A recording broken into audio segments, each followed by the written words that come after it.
Let's get this sports podcast party started, all right?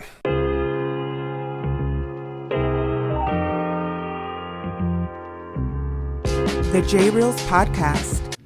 What is happening, my good people? Greetings. How are you? How's it going? How's everybody doing out there? What is the latest and greatest? Hope everybody's doing well, feeling fantastic, in excellent spirits. There's a celebratory feeling in these parts, not only doing what it is that I love and chopping it up when it comes to sports, but hitting a milestone that I couldn't imagine 6.5 years ago. So let's get this sports podcast party started, as this is the JAYREELZ podcast with your host, JAYREELZ. For my first timers, welcome aboard. And for those who've been banging with me going back to the very beginning, somewhere in the middle, or even as early as this past Thursday, I welcome you guys and gals back. And I have to start it off by saying this: 500. This is the 500th podcast episode, which I could have never even dreamt of over 6.5 years, starting on March 1st, 2018. And there are plenty of thanks to go around. Not only am I just beyond grateful to do what it is that I love, to have this platform, to be able to be as consistent. 500 episodes. And even over the last 2.5 years almost, I've been doing 2 episodes a week. So this has been not only a long, arduous endeavor, but it's one that I've truly have been over the moon with. Everybody knows, for those who do follow, whether this is your first time or this is your 500th time, everybody knows how much I love sports, how much I love producing, editing, writing this podcast. There hasn't been one day that I've had to roll my eyes and just hang my head to say, oh geez, now I have to do this again. And this is the beauty of doing what it is that you love. And hopefully I can produce 500,000 more in the process. And I have to start off by saying to you guys and gals who have followed me, whether this is your first day or my day ones, thank you so much. And I hope that you can continue to listen in on a day in, day out, week in, week out basis. I have a lot that's cooking. And even with me being the one-man band that I am, being not only the producer, the host, the writer, but as well as being the PR team, marketing, advertising. I wear all the hats, people, and maybe I don't do them all well, but one thing I know for sure is that I show up and show out each and every time I sit in front of this microphone. So with that being said, one more time, thank you so much. Pass the word along, as I've been saying, to your family, friends, foes, frenemies, etc., because I am not going anywhere as long as I'm alive and breathing on this planet.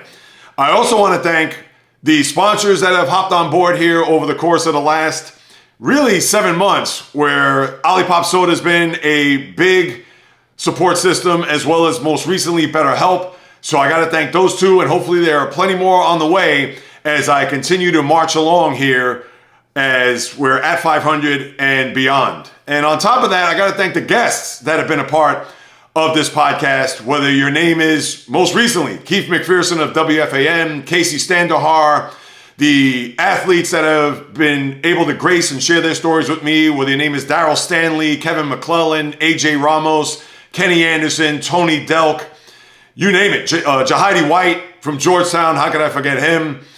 These have been guests that have been instrumental throughout the course of this 6.5 year run, as well as the studio host and even in front of the microphone in their own right, whether it's people like Chris Williamson, as well as Monica McNutt, also Maria Marino. Those have also been very key focal points and key figures that have been a part of this podcast. I can't forget Chris Dishman. He's another one, the former NFL cornerback.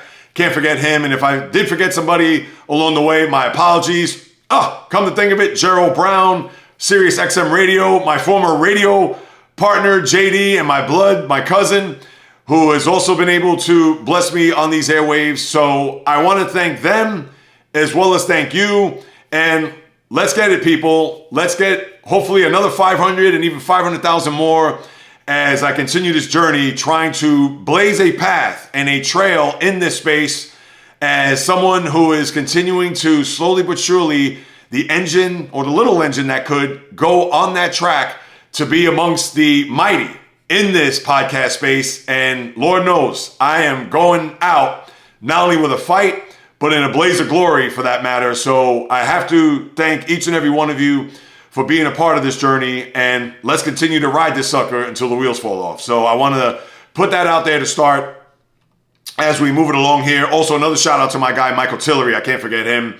He was also a part of this podcast going back to the very beginning. Even Sal Licata, WFAN, Evan Roberts, you name it. I could go on forever here, but I do have to give them their just due and their props for being a part of this podcast. And like I said, moving along, I want it to be even bigger and better, and I will do whatever it takes to get to that point and make it better for your viewing or listening pleasure, depending on which platform you use.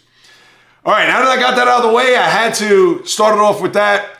But baseball, I know NFL, I'll get to that. Everybody's probably pumped up after a week 3, which you'll have 2 games tonight. That's right, a double dip in the NFL. Jacksonville at Buffalo, Washington at Cincinnati. But the NFL was ho-hum yesterday, if you ask me.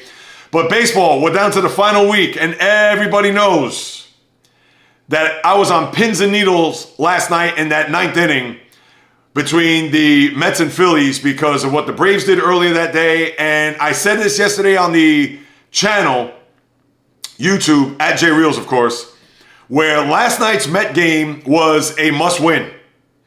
And what I mean by that, and people can say, well, JAYREELZ, they have at the time, a 1.5 game lead for the final wild card spot, and you're going to Atlanta, yes, controlling your own destiny, that if you just win 1 game, and maybe even 2 for that matter, that you will go off into the sunset and have a shot in the wild card round, maybe against the San Diego Padres or even the Milwaukee Brewers. But they needed that win in the worst way last night, where Edwin Diaz was dancing through the raindrops, where players were stealing bases left and right as if they were going out of style. And even though he was able to get out of it, the Mets survived. They won 3 out of 4 against the Phillies over the weekend. I was at Citi Field Friday night in that bloodbath of a 12-2 game that they lost, the only one that they lost over the weekend. But that's all right because they bounced back nicely there on Saturday and last night in that must-win. And as I expound on that, having a 2-game lead going into tomorrow night's series against the Atlanta Braves was enormous. Because if they were 1 back, I'd be nervous. And no, not because of what happened 2 years ago, roughly around this time, because if you recall, for the NL East, where the Mets went into Atlanta in the next to last series of the year with a 1-game lead, with Max Scherzer, Jacob deGrom, and Chris Bassett on the mound, where they went 0 for 3. And a 1-game lead turned around to where they were 2 games behind. And yes, I'm not trying to bring that negativity or that juju back into the system here, because granted that was a 1-game lead and here they are with a 2-game lead, and God forbid they leave out of Atlanta getting swept, which we've seen among the likes of all of those series of years past. Do I even need to chronicle them? No, I won't bore you with that, as I talked about that over the last couple of podcasts. But all the Mets need to do here, because of this 2-game lead, and if they were 1 game back, they would have to win 2 out of 3 in order for them to control their own destiny, because not only they would have won the season series, because right now it's currently 5-5, but if they were to win 2 games, if they were up 1 game, and I understand these are all moot proclamations, but when I looked at last night, knowing that Edwin Diaz had to pull his team out of the fire, knowing that they could not go to Atlanta 1 game up, even with destiny on their own side. But now that they have a safety net, that even though they could lose a series and lose 2 out of 3, where the Braves could actually have the edge with the season series going into the weekend, but the Mets will still control their own destiny. Because if they do lose 2 out of 3, they'll still have a 1-game lead going into Milwaukee, where Kansas City will have to go to Atlanta, and they may need the games, as I'll detail later on. But this is why that game was enormous last night. Because if they were just 1 up, I would be a nervous Nelly. I'd be a wreck. Because I'd be thinking about what happened 2 years ago. I'd be thinking about what happened in the 90s. I'd be thinking about what happened in 2001. I'd think about all of the brave beatdowns that we have gotten over the years. And even though 2022 aside, we haven't seen a lot of that over the course of the last decade and a half, but we harken back to the 90s. We harken back to the early 2000s. And they are still stuck in our brain, and the scars are on the Met fan's body. That if by any shot that they have to come out of Atlanta with just one win, it's better that they do so with a 2-game lead as they have going into tomorrow night's series. So that's why that win was ginormous, gigantic, gargantuan. You could throw whatever adjective you want. So now, here it is. It's all right in front of the Mets where they'll have these 3 games and the pitching matchups that you're going to have. Tomorrow night, Spencer Schwellenbach, who is another young stud coming through the Brave farm system. He's going to go up against Luis Severino. And everything is pretty much set when it comes to the rotation. And I understand you have to worry about next week when you get there when it comes to having to realign the rotation for the wild card series if the Mets happen to qualify, whether it would be over the course of the next 3 days, dare I say, a sweep of the Atlanta Braves in the ATL. I'll believe it when I see it. But you have that being game 1, and then game 2, you're going to have Chris Sale. He's going to go up in game number 2 against, I was going to say Tyler McGill. He actually pitched last night. He will go up against the likes of David Peterson. And then on Thursday, to wrap up the series, and hopefully the Mets won't have to worry about it, but Sean Manaea will go up against Max Fried. So you're going to have stellar pitching matchups. This was all aligned properly for both of these teams, knowing that the Mets could get out alive or the Braves are going to have to fight for their lives. So everything is all set. Let's see what's going to transpire over the next 3 days. Of course, when we get to Thursday's podcast, and I'll talk about Thursday's podcast later on, we'll only have 2 games in, but we'll see what the forecast will look like at that time as the Mets try to put away the Braves, slay a dragon that has been 25 years in the making, and hopefully the Mets will come this close to clinching a playoff spot by the time we get to Thursday. And then as I shift to the American League, what a performance by the Detroit Tigers. But is it more of a Tiger uprising or a twin collapse? And I talked about that on Thursday, because for the Tigers to then win 2 out of 3 in Baltimore, and we know the Orioles, talk about them fading, and that was a point of discussion on Thursday's podcast. But the Tigers, look what they've done. They have now wrestled the final wildcard spot in the American League over the Twins after the Twins got swept by the Red Sox. They had to make up a game over the weekend due to a rainout. And now the Twins are 1 game behind the Detroit Tigers for the final spot in the wild card. So what does this mean moving forward?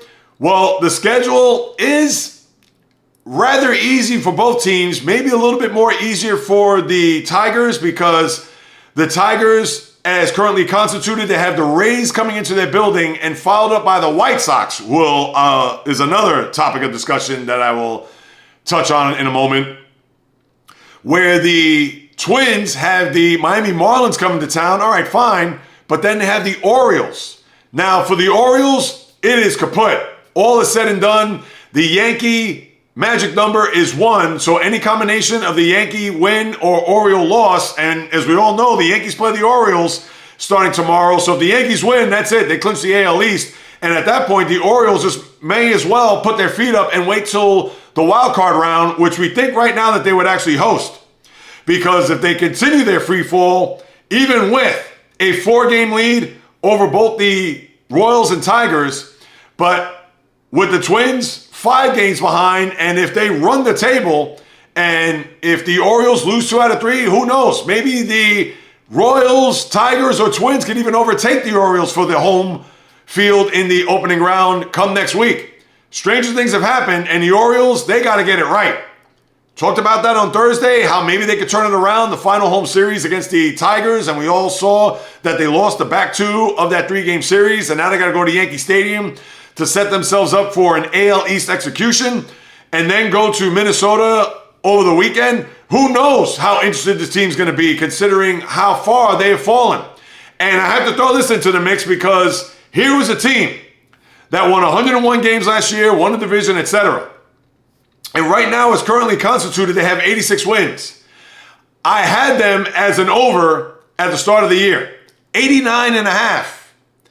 Can the Orioles win 4 of the last 6 games for me, please? And not that I have any money on it. This is just a little friendly wager that I do with the over-under numbers. But considering that as early as maybe September 1st, this was a slam dunk for them to eclipse that 89.5. All they have to do is win 90 games. But because of their collapse, because of their avalanche as a team that is starting to fall off of the AL map, not necessarily for the postseason, they're going to qualify as we know, but for them making any hay or any noise in October. And here they are now 4 wins away from reaching that number, and who knows if they're going to win another game throughout the rest of this regular season, which would be a flat-out embarrassment if you ask me, if you're a Baltimore Oriole fan. So we'll see what's going to happen there. And my over-under numbers, let me tell you, I am right now 2-3. I have the overs with Arizona and Kansas City. My unders are atrocious. Who would have thought the year that Milwaukee and even Cleveland would have had? And then Colorado, I know I picked on them. Their number was 59.5, and they already have 60 wins in the bank. So for Baltimore to save my bacon, they're going to have to win 4 of the next 6. So all you got to do is either win both series, win 2 out of 3 in both, or win 4 in a row, or however it may be. Whatever the combination is, just win 4 games so I can at least be a mediocre or really an average 500. And that's not even respectable. Respectable is 4-2. So that's what I got there with Baltimore, and that's what I got with the American League wild card. But also with Minnesota, I think they still have a shot. Obviously, they're a game behind the Tigers, but they have just been flying. And I would think that in the Motor City, they're going to sell out that ballpark. They're going to cheer their team on to get to a postseason. And what more can we say about the Tigers than what I haven't already said here over the last 10 days, maybe even 2 weeks? Just a phenomenal job by the manager, A.J. Hinch. And we talked about Tarek Skubal, and we talked about their lineup. They do not have an abundance, let alone one all-star or one guy in that offense that's going to have you shaking in your boots if you're the opposing pitcher or manager. And what more can be said about what they've done here to put themselves in a position where they control their own destiny and they can actually make it into the postseason. Now, what would be fascinating, and not to throw a jinx at the Tigers, but if they do get that 6th seed, and let's just say that they stay there where the Royals will be the 5 and the Twins fall by the wayside, the wild card matchup will be Detroit and Houston. Think about that. A.J. Hinch, going back to his old stomping grounds where he won a World Series in 2017, he's going to be the guy that's going to try to beat his former team in that opening round. So just thought to put that out there as we begin. But for the rest of the landscape, nothing much to really get into. Yes, there may be a glimmer of hope for the San Diego Padres to win the NL West, as they're currently 3 games behind the Dodgers, and they have 3 games at Dodger Stadium forthcoming. So what they're going to have to do is sweep them to get to a tie, but then they have to go to Arizona, where the Dodgers go to Colorado after they just finished beating them yesterday in heroic fashion with Shohei Ohtani hitting his 53rd home run, and that'll be a perfect segue in a moment, and then Mookie Betts capping it off there with the walk-off. So the Dodgers, we think we're going to be in good stead. All they have to do is win one of the games against the Padres at Chavez Ravine, and I would think that the division will be locked up. And everywhere else, it's a formality that these teams, we already know Milwaukee is clinched, and everybody else I'm sure will clinch here in the coming week, whether you're Houston, whether you're Philadelphia, as the Mets couldn't, at least, as I should say, the Mets spoiled the Phillies party, because if the Phillies would have won last night, they would have clinched the NL East on the Citi Field Diamond, which obviously would have been to the chagrin of the Met fan. So there are still divisions that need to be won, and obviously the wild cards that I mentioned. As I now segue to Shohei Ohtani and the news coming out of Miami there the other day, and so much to uncover here. Now, the Dodgers won 20-4, and we could argue that final home run that he hit. Now, it's window dressing when it's all said and done, because he already hit his 50th home run in the game, actually his 49th and 50th, as well as stealing the 2 bases that he needed to be the first player in Major League Baseball history to hit 50 home runs and steal 50 bases. And in the process, went 6 for 6 in the game, had 10 RBIs, 3 home runs, and I get it, the last one was a 3-run homer off of a position player, which, to Skip Schumacher, credit or no credit, said that, oh, we were going to challenge him. We weren't going to walk him. Well, it's easy to do that when you're up by, or I should say in his case, down by 2 touchdowns. The Marlins, in their season, we all know, has been out to sea since the All-Star break, but for Skip Schumacher to say that, all right, you get some kudos, but it's not as if it was a close game. It's not as if it was 6-5 or 7-4 where, all right, we're going to pitch to him and let's see what happens. I mean, the game was already out of hand. So for him to say that, it's easy to do so. Granted that they have nothing to play for, I understand, but it's not as if the game was hanging in the balance where it's like, you know what, let's just intentionally walk him because we don't want him to either get the 50th home run or whatever it may be, or even get to 51 for that matter. So do you take a lot of stock into that? I can't say you do, but I know the Dodger manager, Dave Roberts, and some of the players, Max Muncy, applauded Skip Schumacher for what he said and for them pitching to Ohtani. Yeah, it's easy to do so when the game is 17-3 in the top of the ninth inning where he hit, think about it. The 3 home runs that he hit were in the 6th, 7th, and 9th innings. So the game was already out of reach. It's not as if he hit the home runs in the 1st inning, the 3rd inning, 4th inning. No, it was in the final 4 innings of the game. So I put that aside. But a lot of people want to talk about this as being the best game in Major League Baseball history. You could definitely argue that, and it's going to rank in the annals of that, even with the final home run being window dressing against a position player. But there have been other games that have, I'm not going to say may have topped Ohtani, but there was another 6-for-6, 3 home run effort in the process. And that was won by a New York Met, Edgardo Alfonzo, where he did that against the Houston Astros. He went 6-for-6, I believe had 16 total bases in the game, 6 runs scored, which I believe Ohtani only had 4 runs scored, 3 homers. He had 6 RBI, so he didn't match the 10 RBI effort of a one Shohei Ohtani, but that was one that ranks in the annals. I know it gets forgotten because it's Edgardo Alfonzo. It's not a big-time player. I know when we think about other performances, whether it's a guy like Shawn Green, I understand under the radar too. He's not Shohei. He's not Mike Trout. He's not Ken Griffey Jr. He's not Willie Mays, although Willie Mays had a 4 home run game back in the day. But Shawn Green had 19 total bases and also went 6-for-6 and had 6 runs scored in a gargantuan game against the Milwaukee Brewers back in 2002. You've had a couple of other players that have had big-time games throughout the years. Mark Whiten, a guy in a doubleheader in Cincinnati at Riverfront who had 4 homers and 12 RBIs. 4 runs scored, was 4 for 5. All right, he didn't have 6 hits in the game, but 4 homers and 12 RBIs, that is one that baseball remembers, especially if you were alive to witness it or at least know about it.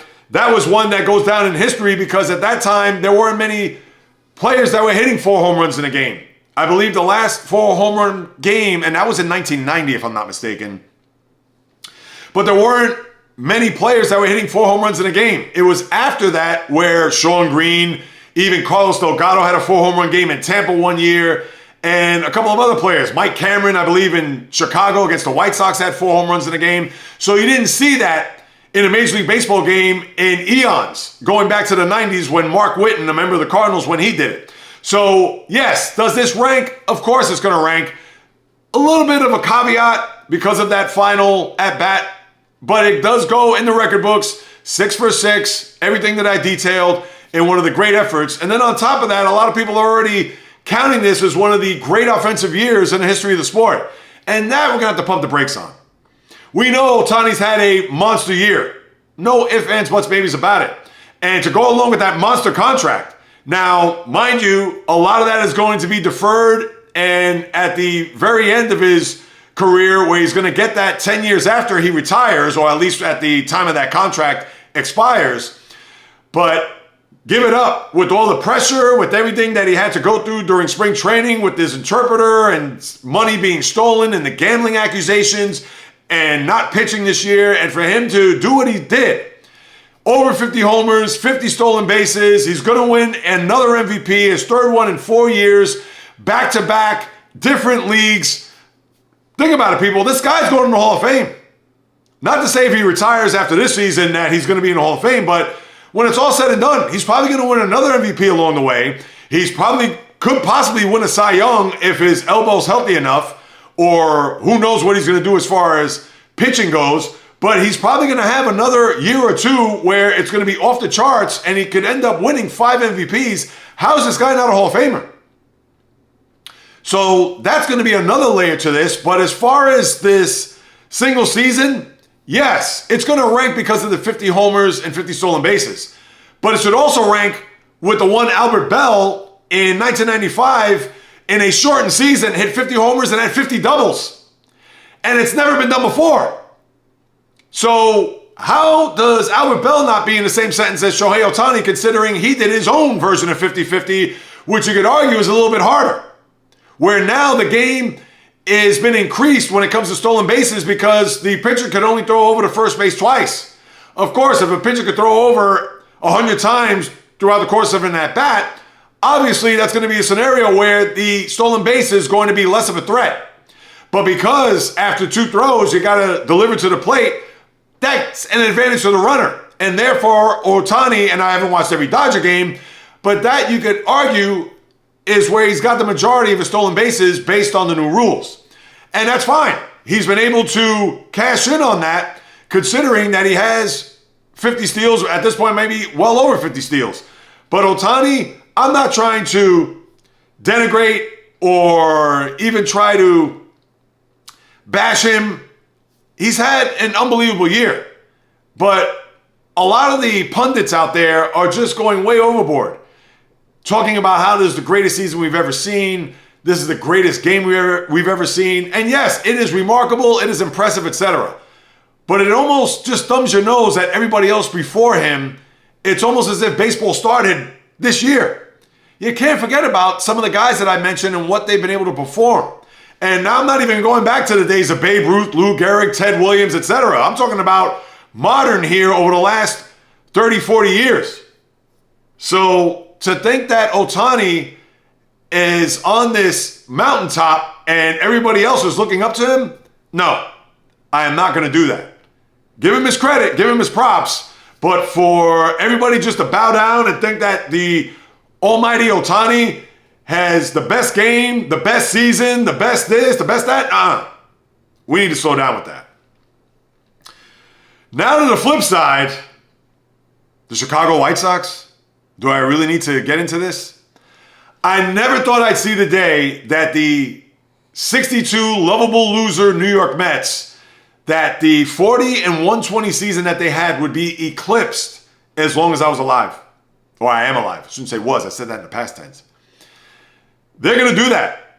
And they have 2 more series here to round out their season. As we know, they wrap up their season in Detroit, where I'm sure the Tigers are going to want to pound on them. But they do have the Angels coming into their building, so maybe they can win a game or 2 to kind of heighten the suspense, or maybe even sweep for that matter, because 1 more loss, they will have the most losses in the modern era, because we know the Cleveland Spiders had, 134 losses in 1880 sometime.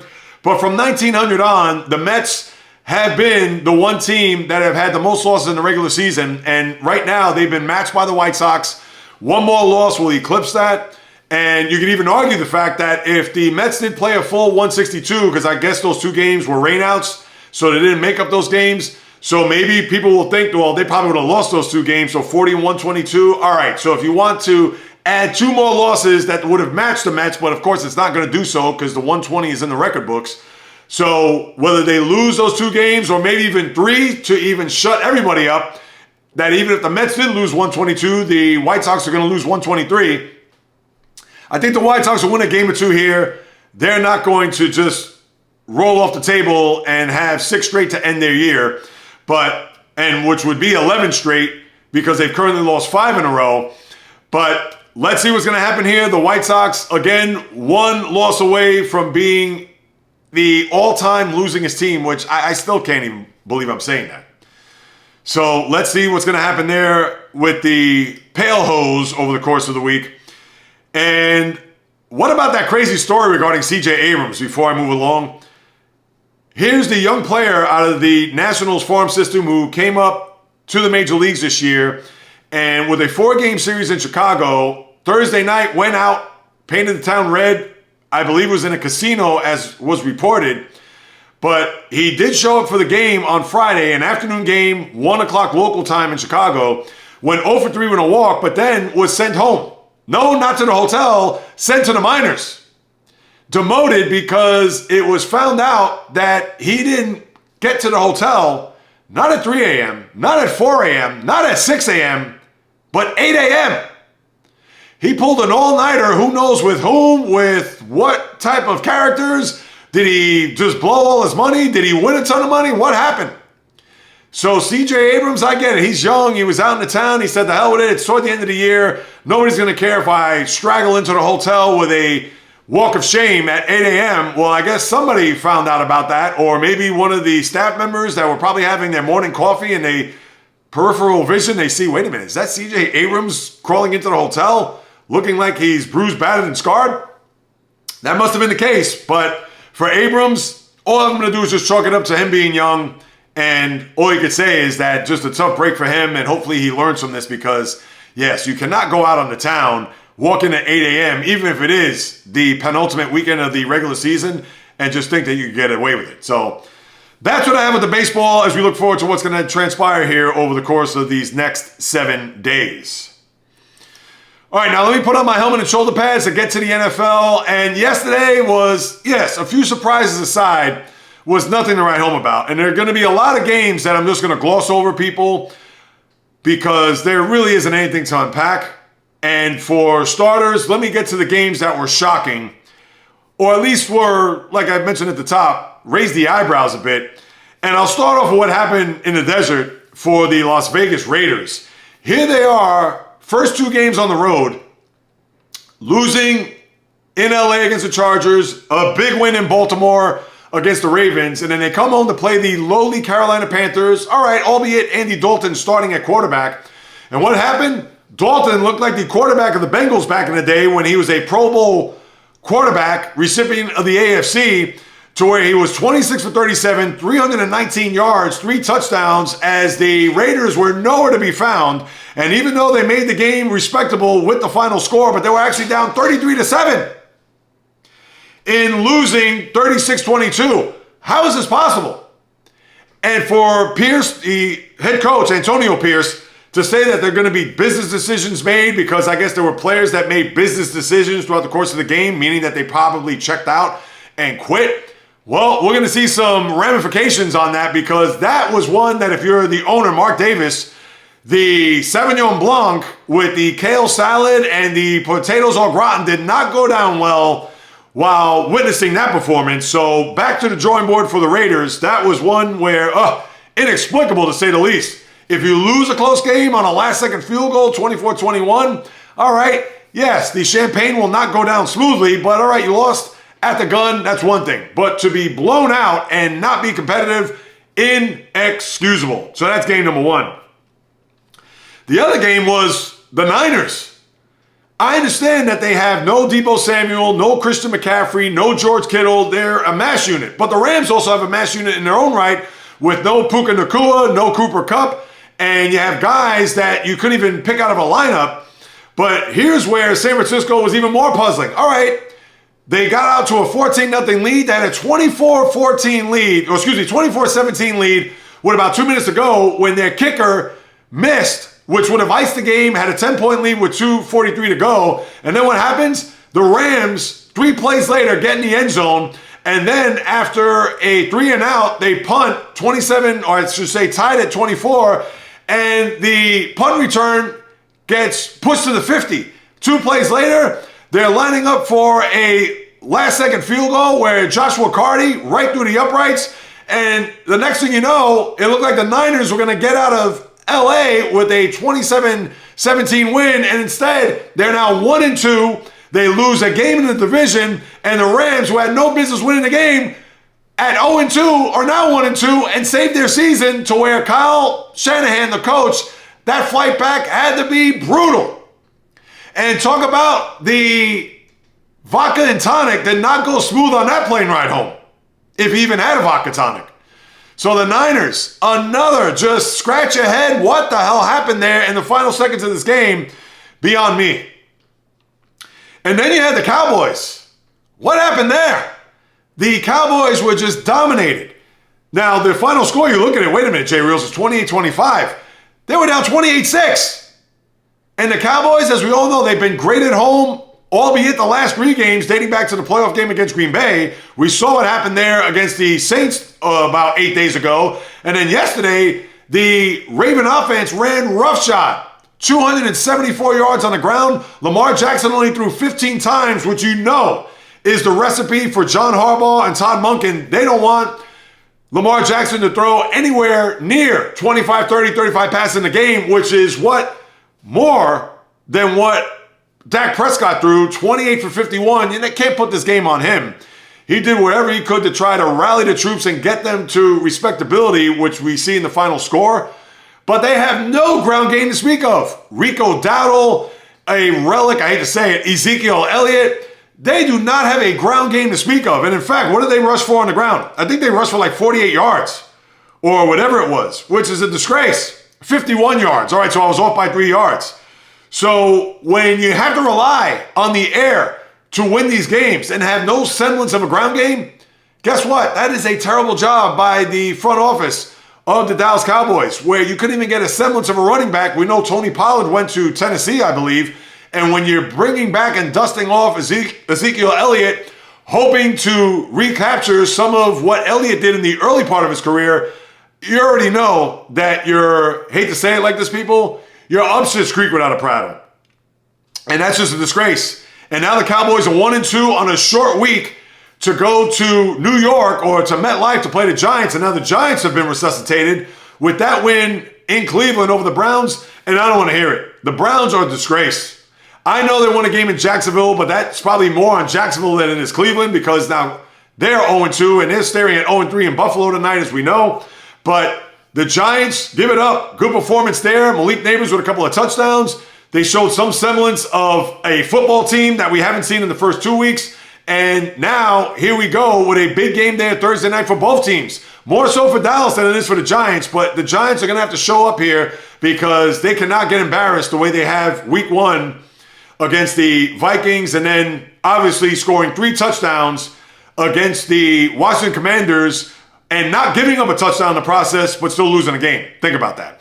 So that's going to be a fascinating game to say the least, but I segue into that. But a lot of these other games were And another shocker I'll just throw in there lightly, because I guess a lot of people are putting the Houston Texans on that perch of possibly a team that could make some noise in the AFC. But boy, they went out like a whimper in Minnesota, and maybe the Vikings are going to be one of those sneaky teams this year, beating up on the Houston Texans 34-7. And what more can you say about the job that the Minnesota Vikings have done to start the year? All right, they beat the Giants, like I mentioned, opening week. No big deal there. But they beat the Niners, and maybe the Niners, a little bit of a hangover, as I talked about in the NFL preview 2.5 weeks ago, where they're getting out of the gate slowly. But Houston, and all right, they haven't beaten up the powerhouses of the NFL to start off the year, whether it's Indianapolis, even though they're 2-1, but they have not played well. They're a bad 2-1 team. And then last week, a Sunday night against Chicago, another bad team. So they got their comeuppance and got their first loss, and Minnesota is flying high 3 weeks or 3 games out of the gate at 3-0, and kudos to them. But the rest of this schedule, all right, the Jets won on Thursday night against the New England Patriots, who had, 137 yards total offense, and Aaron Rodgers looked like Aaron Rodgers as he got his first full home game under his belt. As we all know, the Monday night game last year, 4 plays in, there went the Achilles. So now the Jets, who are riding high and playing well, now have a date with the Denver Broncos, which is another surprise. I forgot to mention them. What happened to Tampa yesterday? Tampa started off their year 2-0, playing well, thinking that, they could get off to a 3-0 start here with the lowly Broncos coming into town, where the Broncos were unable to get out of their own way, whether it's in Seattle, although it was competitive, but the Steeler game only put up 6 points. And then now, with them coming to town, thinking that Denver, Bo Nix, hasn't thrown a touchdown pass, and he still hasn't thrown a touchdown pass as of yet. But he did rush for his first NFL touchdown. They got another one later on and played from in front throughout the whole game. Baker Mayfield certainly took a step back from his 2 weeks. And the performances that they got to start off their year, whether it was beating Washington and then a surprise win in Detroit. So now they have to go back to the drawing board to see what the hell happened, as, yes, an 0-2 Bronco team went into Tampa and just beat the brakes off of them. So that was another surprise that I forgot to mention, as now they are 2-1. And speaking of which, the other team that was 2-0 in the division, They also lost, losing on a last-second touchdown after they took a lead a little bit over 2 minutes to go, the Saints that is, where they led, 12-7? And then the Eagles came marching back down the field where Saquon Barkley, who had a 65-yard touchdown, had a 1-yard touchdown plunge to then take the lead 15-12 in what was a brutal game. A lot of viciousness, concussions. Devontae Smith took a wicked hit. Then Jalen Carter had to be restrained from the fans. I don't know why he got engaged with them. And Carter, as we all know, had that terrible accident and unfortunate incident at the end of the regular season last year after winning a national championship in Georgia and then going to the combine where he had to go to court and fly into training camp, or not to training camp, but to the combine. And it was just a mess. And Carter really hasn't established himself as a guy, a top defensive lineman at the top 10 of the draft. So he certainly has a lot to show and prove here in his young NFL career. But the Eagles get away with the win, putting a loss to the ledger of the Saints as they survive, especially after what happened there in that Monday night against the Falcons. They leave the Bayou with a victory and are 2-1. And the rest of the docket, Seattle winning 24-3, where Skylar Thompson, we know no Tua, as he's going to be out for at least 4 weeks with a concussion. Now, Skylar Thompson is out as he took a shot to the chest. Looks like he has fractured ribs based on what I saw. So the Dolphins, they look like they're going to have a long season here ahead of them. So whoever had Tyreek Hill in fantasy, then this is why I don't play fantasy, people. And granted, it took the injury of a 1-2 to go Tagovailoa for this to happen, but you can forget about he or Jalen Waddle for that matter. Trade him off now, sign off, whatever it may be. So you can forget about the Dolphins, I would think, from here on out. Detroit pretty much had a rocking chair type game. I know it was low scoring, 20-13, but they were pretty much out in front the whole game. And even though they tried to make an effort, and Jared Goff wasn't great in the game, but he did have a point where he was throwing he threw a lot of completions and certainly was good. I'm not going to sit here and say that he was terrible, but Kyler Murray wasn't as good. Therefore, the Lions were able to win in Arizona, in Glendale. I was going to say Phoenix, 20-13. And other games of note, Indy, a bad 2-1 team. I'm sorry. Even though they were able to beat the Bears, and the Bears, I picked them as an over this year, and that's looking like it's a terrible pick on my part. But Anthony Richardson, everything was on the ground. You know that Jonathan Taylor is going to make an imprint of the game, 23 carries, 110 yards, had 2 touchdowns, and Anthony Richardson did nothing in the air. 10 for 20, 2 interceptions. To me, he's a project, as we all know. Raw ability, but rough around the edges. So for the Colts, 2-1, but not impressive to say the least. And for the Bears, again, even though 363 yards, where you see the yardage from Caleb Williams, but he threw 52 times, threw 2 interceptions, although he did have 2 touchdown passes in the process. But not a game that you would certainly write home about if you were watching that, whether live or at home on your TV. And other than that, let me see. Oh, the Sunday night game, Kansas City, Atlanta. What else? The Chiefs find a way. It boiled down to a 4th-and-1 deep in Chief territory where I hated the play call. They tried an end around with Bijan Robinson. You have to go up the gut there. You have to go into the teeth of that defense. You can't go off the edges, even if you have a speedster, especially at 4th-and-1. I understand you may not be able to sneak it there with Cousins with his age, and you certainly don't want to get your quarterback hurt. But to have Bijan Robinson, if anything, to just try to pound the rock up the gut, get a little bit of a push, and hope that you could get the first down so you could keep the Chiefs breathing there, sucking air, sucking wind, and see if you could try to punch it into the end zone, because obviously you need a touchdown there. But the Falcons now 1-2 to start off the year, 0-2 at home, and the Chiefs, they find ways to win. And look at this, the defense was able to find a stop. Patrick Mahomes, he has not been spectacular in his usual Mahomes, but again, he's a guy that's going to make plays, he's going to do what it takes, and here they are. The Chiefs are 3-0, shocker there in the AFC West. And then lastly, you have the Steelers. A breakout game for Justin Fields, a defense that is looking as stout as any that we've seen over the first 3 weeks here in the NFL season.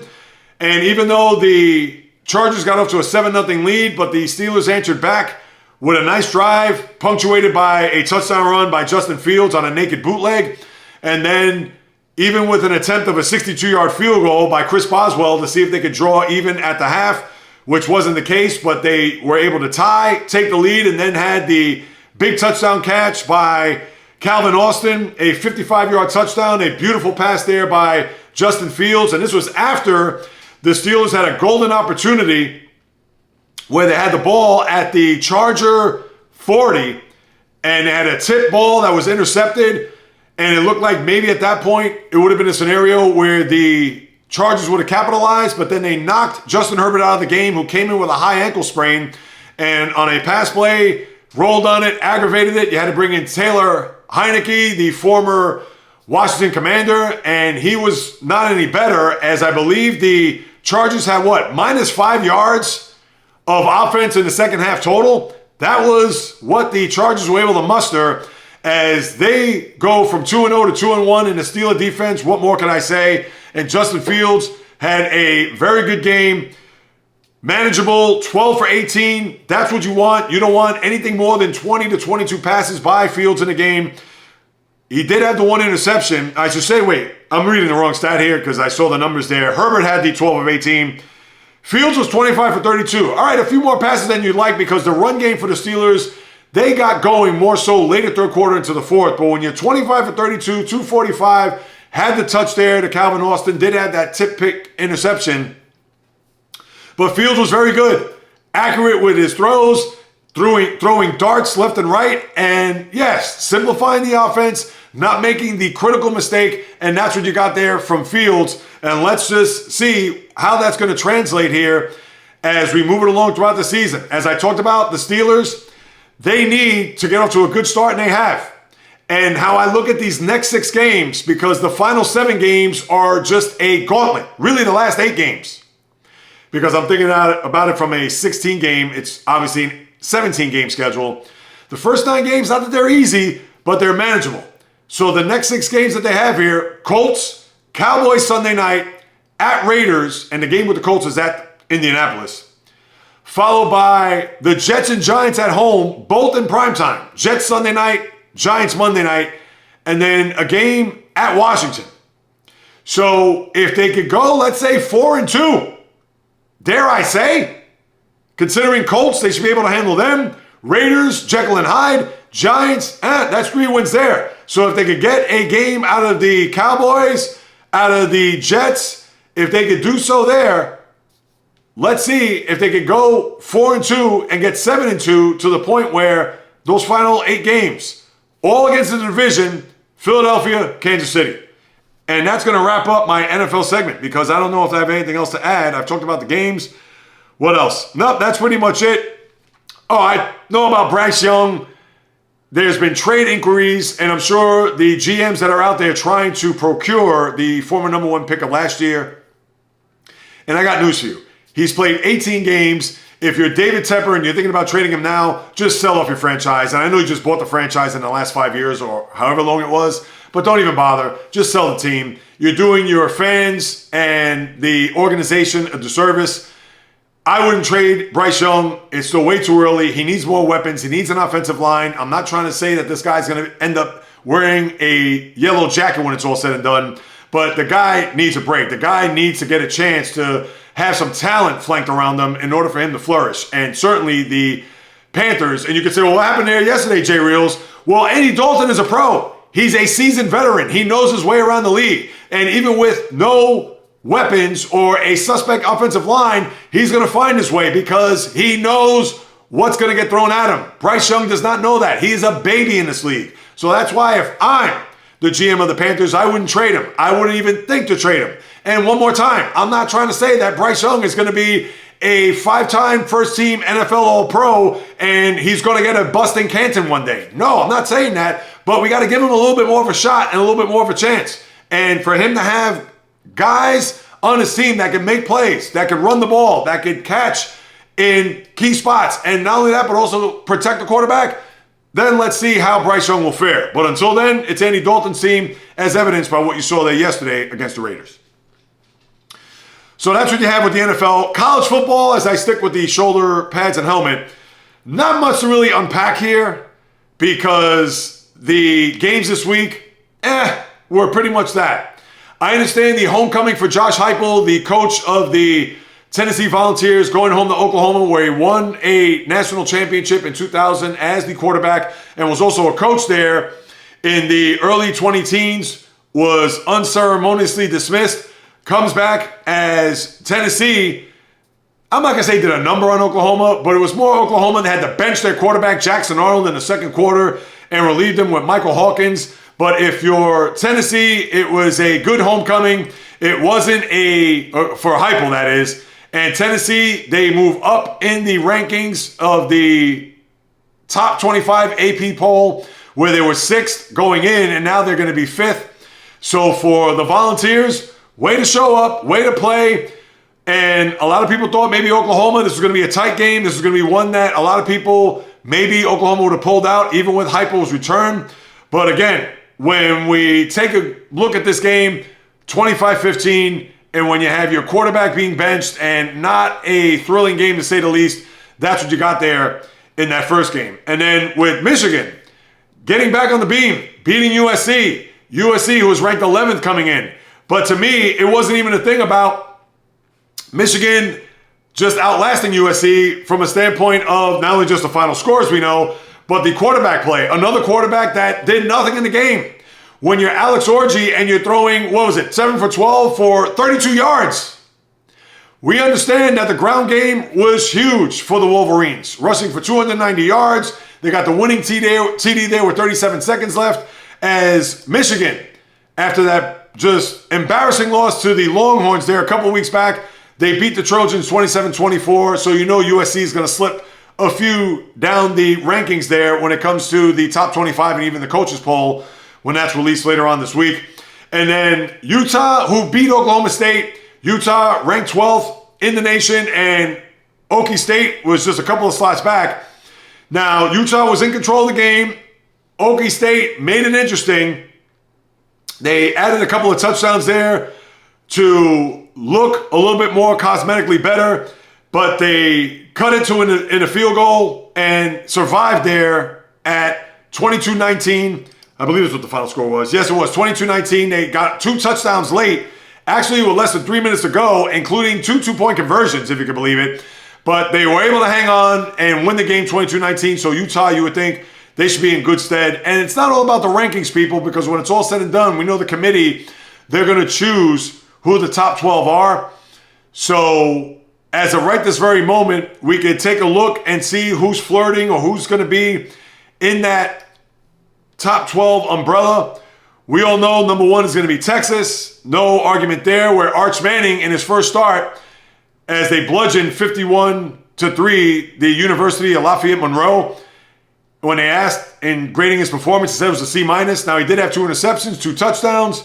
But for the nephew of Eli and Peyton and the grandson of Archie Manning, again, you're not going to puff out the chest if you're the Longhorns and the performance by Arch Manning, considering it was against a low-level opponent. No offense to the University of Lafayette Monroe, but let's see them when they get to the teeth of their schedule, especially if Quinn Ewers, the starting quarterback who's out with an oblique injury, whether or not when we really get to some big games, whether it's the Red River Shootout against Oklahoma or if Ewers isn't back by the time they face Georgia the middle of next month, which is really going to be a highlight game of the year. Let's see if Arch Manning will even be under center at that time or if Ewers will come back, so that's something to keep in mind. So you have Texas number 1, Georgia 2, Ohio State, Alabama, and Tennessee round out the top 5. Ole Miss, Miami, Oregon, Penn State, Utah round out the top 10. And this is the AP top 25 poll. And then you have Missouri and Michigan, who now creep up from 18 to 12 with a third of the season already in. That's what we have here so far as the college football season. It's going to really take a turn now as we get closer to October.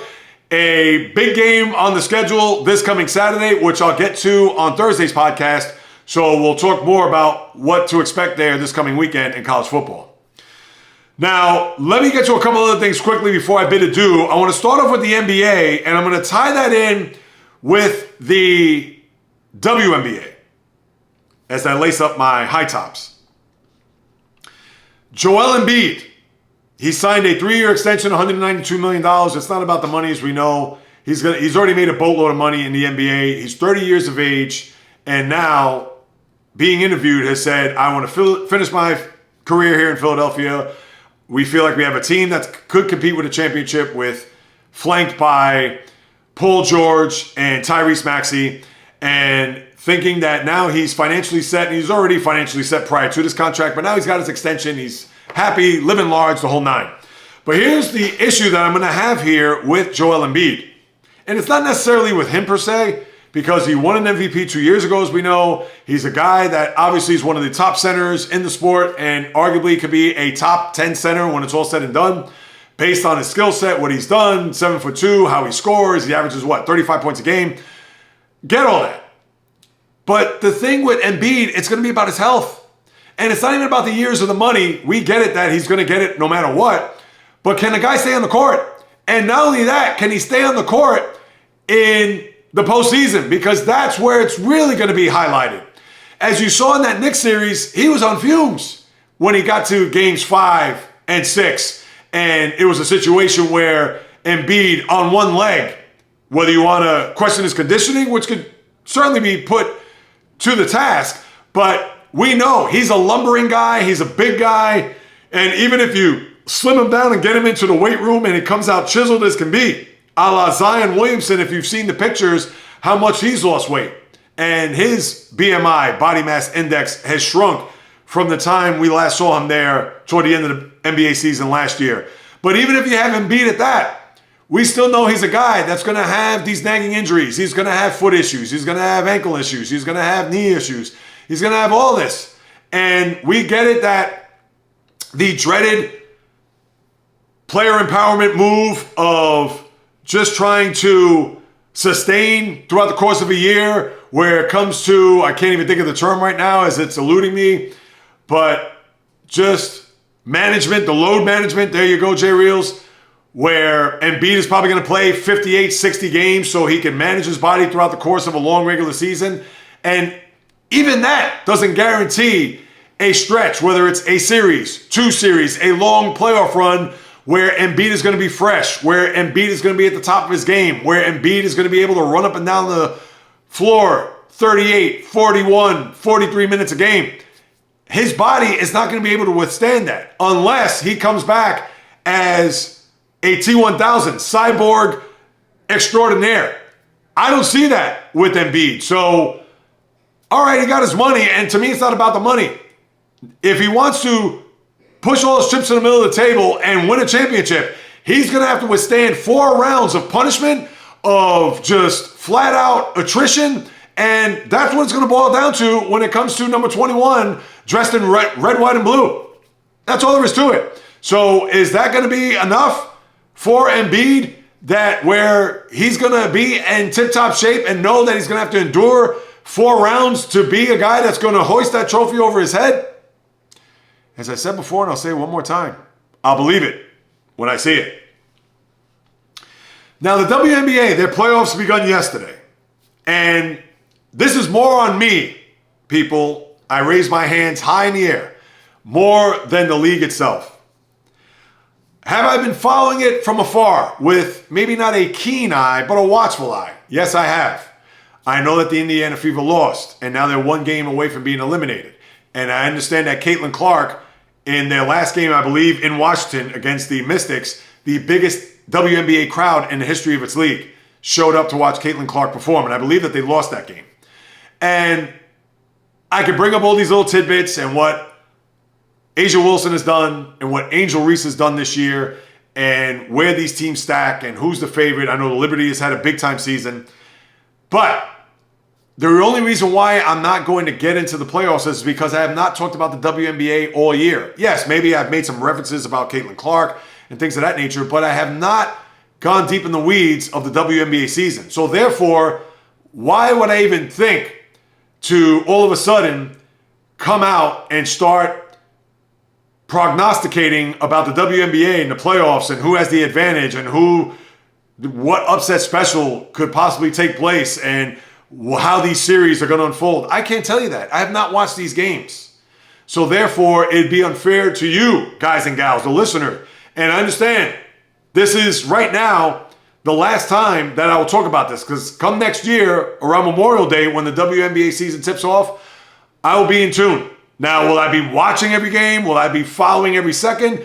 Of course, I'm not going to say I will, but I will invest. I will watch games. I will see when certain matchups, and just like the NBA season, I know these matchups kind of fall through the cracks, but I will pay a lot more of attention so that by this time next year, I will be able to articulate when it comes to my thoughts about the WNBA playoffs and where they land when it comes to my thoughts, feelings, opinions, etc. So rest assured, people, I understand that I'm not going to get into it or roll up my sleeves so all of a sudden start talking about WNBA playoff basketball when I haven't even talked about the regular season at length.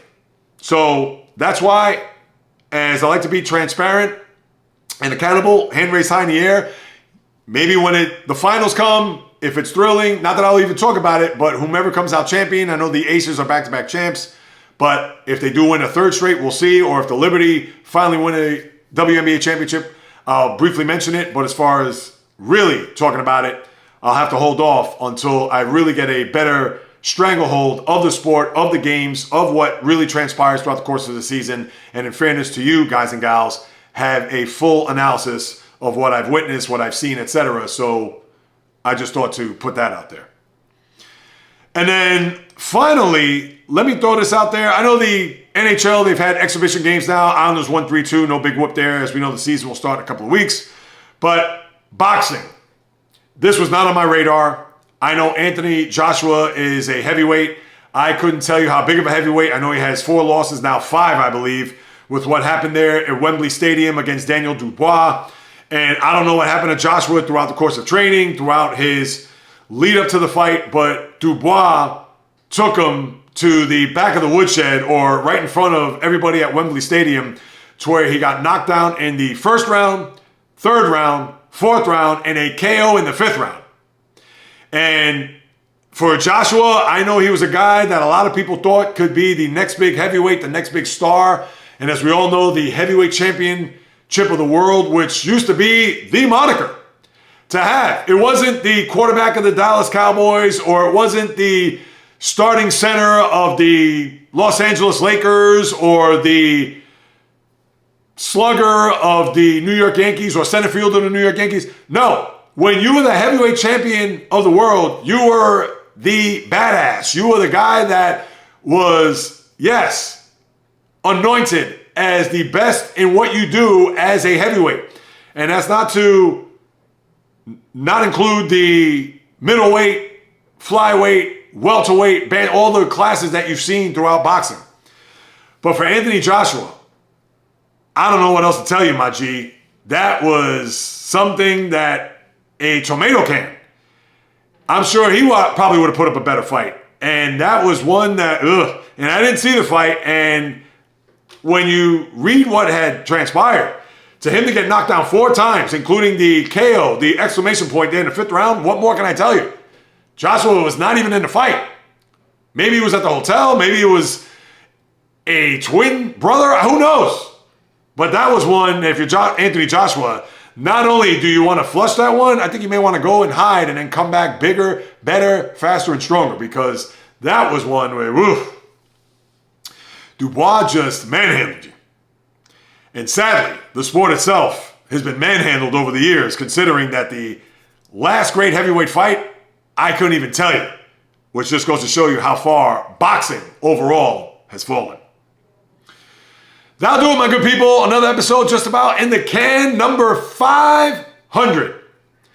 One more time, people, thank you so much for your participation, for your just listening, following, subscribing, etc. And if you could please do the same, if you haven't done so, on all the platforms, Apple, Spotify, the website, JAYREELZ.com, especially the YouTube channel at JAYREELZ. Pass it on, people, to your family, friends, foe, frenemies, those who like sports, love sports, the casual sports fan, the rabid sports fan, the diehard sports fan. Send them all the info. Take screenshots. Send them to me. Tag me on my socials. Instagram, the JAYREELZ Podcast. Facebook, also the same. As well as TikTok. Twitter, X, JAYREELZ1, just a number. The old-fashioned way, if you want to send me a question, comment, or suggestion, you could do so at the JAYREELZpodcast@gmail.com. Please, people, pass it along, word of mouth. Help out your boy as I continue to blaze this trail to get to 1,000. I know I got to get to 600 before 7, 8, 9, etc. But to get to 1,000, 1,500, and 500,000 episodes of the JAYREELZ podcast. Because whether you do or do not know, this is what I love to do, people. It's in the blood. It's in the DNA, as I always like to say. Talking sports is birth. One more time. Full-time content creator, trying to make a living doing this, trying to earn an income, trying to establish my name. And with your help, I could go a long way because, like I said before, and I'll say one more time, as long as I'm alive and breathing, I'm winning. I'm not going anywhere. I will continue to deliver nothing but fire, passion, fury, energy with my thoughts, opinions, critiques, praise, analysis, feelings on anything and everything that happens on the world of the diamond, ice, gridiron, hardwood, golf course, racetrack, tennis court, boxing ring, octagon, you name it. From my lips to your ears, from my heart to your soul, from where I am to wherever you are, the JAYREELZ podcast always comes correct, directed, in full effect. From the South Bronx to South Beach to South Central to South Pacific and all points beyond, peace, love, and God bless everybody. And until next time on the JAYREELZ podcast, on the flip, baby.